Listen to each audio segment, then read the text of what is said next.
That's some nice shit, man. And you know that.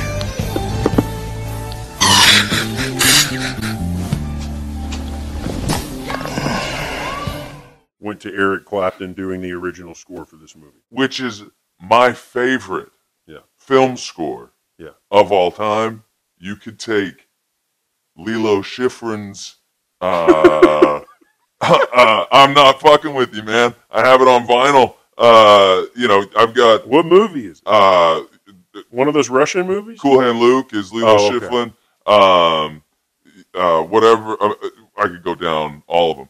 But this movie was filmed, and because of who the antagonist in the film is, Greg Allman. Yes. Allman Brothers, guys. Classic rock. His relationship with Eric Clapton connected Clapton to the picture. He literally did for this movie what Jim Jarmusch would have Neil Young do for Dead Man. So here, being the non-movie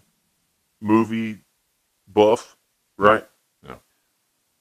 When it comes to like low budget, what you get when it's a good movie is you get creative dialogue. You get creative scenarios that repeat. You get the seams. The seams stay in it. So like the son of a bitch junkie in the back of his car at the beginning. Yes. And then in the back of the car at the very end, and we won't give that away just yet. Yeah. That kind of shit. You have to get clever and creative when you know we're not going to wow them with explosions and the hottest cars on the market and all the shit that goes into a $50 million movie. Yeah. So when it's good filmmakers, low budget, that's when low budget can produce the best movies. That's it why it was forces you filmed to be clever. in Richmond, Texas. Richmond, Texas. And we grew up in Fort Bend County. So it's filmed off of Highway 90. There's a spur off of there called 723, and it had, up until last year when it went out of business, a staple of Fort Bend County, the Swinging Door, which is a barbecue place, and it serves as the both the bar and the restaurant, which are supposed to be two different locations in the movie, but most of the movie takes place there. Another location that they use and refer to is the actual high school that we went to, Lamar High School. You famously switched to Clements right before attending there in high school. I famously got expelled from Lamar High School my freshman year. I went on to get expelled from Clements. We didn't spend a ton of time there, but that's our high school. To be fully transparent, one of the courthouse scenes that takes place, I have stood in judgment in that place. Isn't that fun? So, because we're talking all these places that elicit immediate nostalgia, is nostalgia-ria. That's what you get. That's what I get when I watch Rush. I mean, it's something that I caught for the first time in the early 2000s when DVR was just becoming a thing, and it was on, I think, IFC or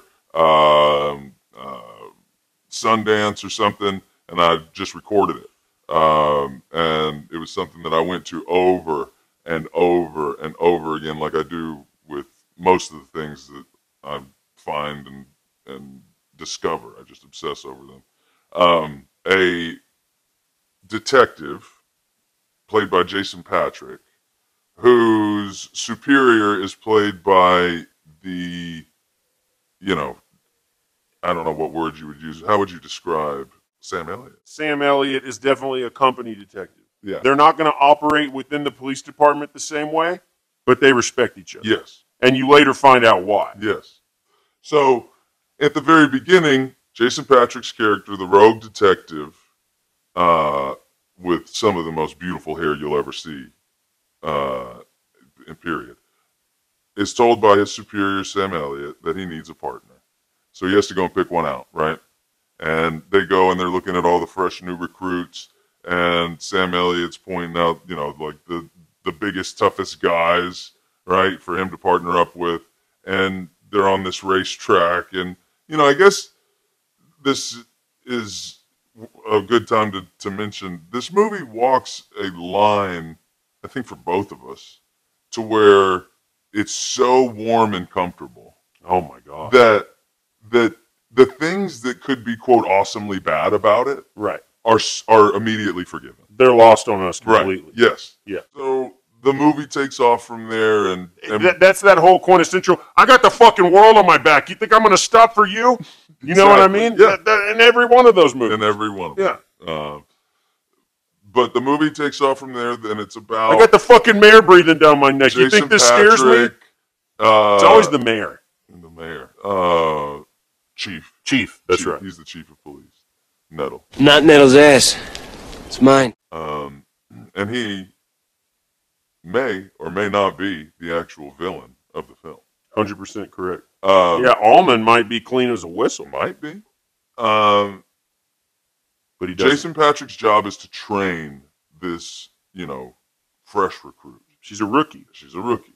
And we get awesome bits of dialogue. She's got an edge about her, doesn't she? Yes. And Direct line.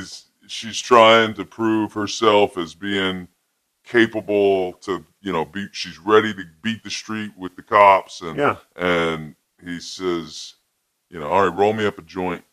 And she rolls this fucking just whatever, thing that smokes, but looks like shit. And I'm trying to light that up. Just the sincerity, and then she tries to breathe it out through her nose and not inhale. You get a ton of naivety, naivete. in that scene. Yes. Intentional. Yes, that's what they're trying to come across. And he shows you in that scene, that first scene of working together. He's grizzled. Man, I want to fuck her. Oh yeah. He lets the audience know in that very That's it, scene. Turns out she does have an edge about her, and I want to see if I can't straighten it out. It's one way of putting things. Yeah. Anyway, they start. She's another example of kind of overdoing an accent in that one, but it doesn't ruin the movie. She's terrible. Yes, sir, I know. But I forgive all flaws in this film. She turned me on in Rush. I've told you that before. That's nice.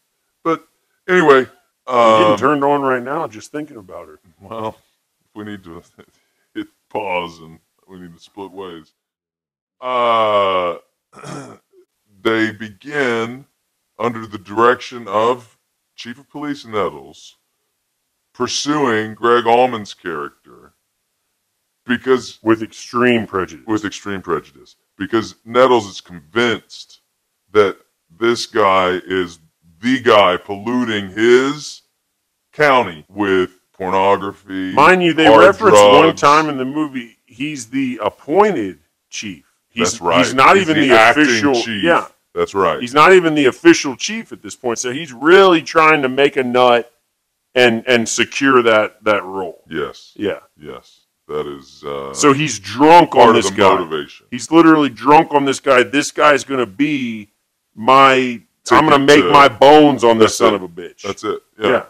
And they ultimately, after one of the great scenes in cinema history, where they have to go and as they're getting their way, building their case on Greg Allman, they have to work their way up the chain, so to speak, and they find themselves buying from a dealer that they associate with Greg Allman. It's this guy who Detective Cates, Jennifer Jason Leigh's character, is appalled by because he stinks, which Jason Patrick explains they don't bathe because it doesn't allow the drugs to escape from their pores, and they think that it gets a better high that way. So, Which, I spent more time than I would have hoped to when I was a young boy in my life around heroin addicts. I don't know that has any merit whatsoever. Shit like that is cool in movies. yeah. And I hate these pricks that are always like, well, that's technically not true because actually intravenous heroin users get penetration of the skin the more that they bathe. It's like, fuck you, dude. You know how lame that'd be in the movie? Sure. He smelled amazing. Yeah. Right. Exactly. What? Not building much of a interesting world there. Yeah. But in that scene, has, maybe one of the funniest lines, a line that I quote and use. I wish you could have seen, and we're not dropping government names, I wish you could have seen Marquise. Because he's such a reason why when I saw this guy in Rush the first time, I was like, oh my God, everything about this movie's on point. Yeah. You know what I'm saying? Yeah. But Yeah. I know you want to do the quote. You are justified in being the one to say the quote. Well, maybe we shouldn't even say it, either of us. It's just It is such a slide it in, great because part of that neither movie. one of us could do it justice, I don't think. Yeah, I mean, spoiler alert, I'd rather you tell me how the movie ends than ruin that line. Yeah. Honestly. Yeah. So I'll just leave it be. You insert it, and you listening now have that in your brain. Yeah, y'all get the real thing. Well, the red get the best. Only the best. Kind of make you feel like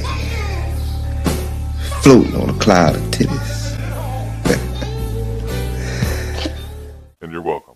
So this is just one part of these two detectives working to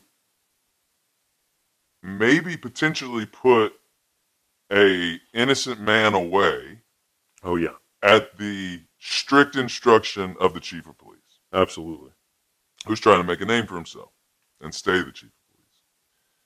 Well, throughout this process, Detective Rayner does what he told Detective Cates you could never do, Right. and he gets addicted. Big time.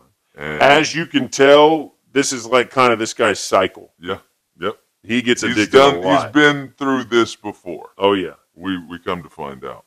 His He superior plays- God can sympathize with him because he's been through it before. Exactly. Jason Patrick goes full on method, baby. I wouldn't be surprised if he was slamming H.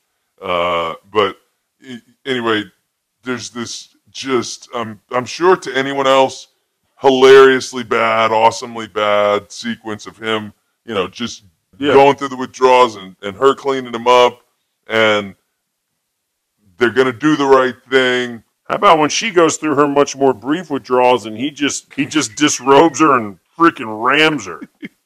Gives her, And you're looking at me crazy 7 minutes ago when I say she turns me on in that movie. Uh-huh. well, Yeah, she didn't turn him on at all. He only used that exact scene as a reference with his own wife for the rest of the time. Yeah. Anyway. Jason Patrick was doing way better Something than about that pulling outside. something about pulling your woman's pajamas off. My God. Anyway, go ahead. Oh, All that it feels like, that movie, is laying down, comfortable as you can possibly imagine.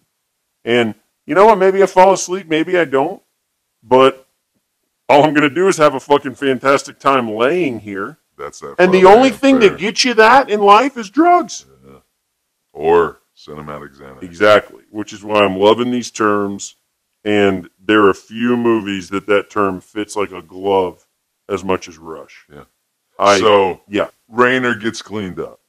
Okay. Jason Patrick is cleaned up by Jennifer Jason Leigh. They're going to do the right thing. Right. They have separated themselves from the dubious, if not nefarious, chief of police.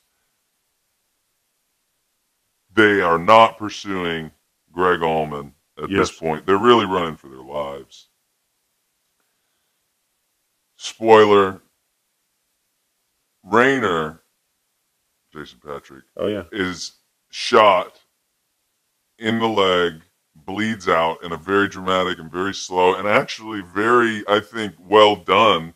And you want to talk about blue-collar, low-budget filmmaking. That femoral artery, one of the #1 bleed-out spots. How many movies have you kids at home seen where the dude's fatality came from bleeding out from the fucking femoral artery, the leg? Yeah. And that's real. That's real. His shit got exploded by a 12 gauge. Yeah. Exploded. At 10 feet. And you could tell by his acting, that son of a bitch knew, like the character, not the actor, knew within 5 seconds, I'm dead. I'm done. I'm dead. Yeah. I'm finished. Yeah. So The balls to have him die from a leg shot. yeah, yeah.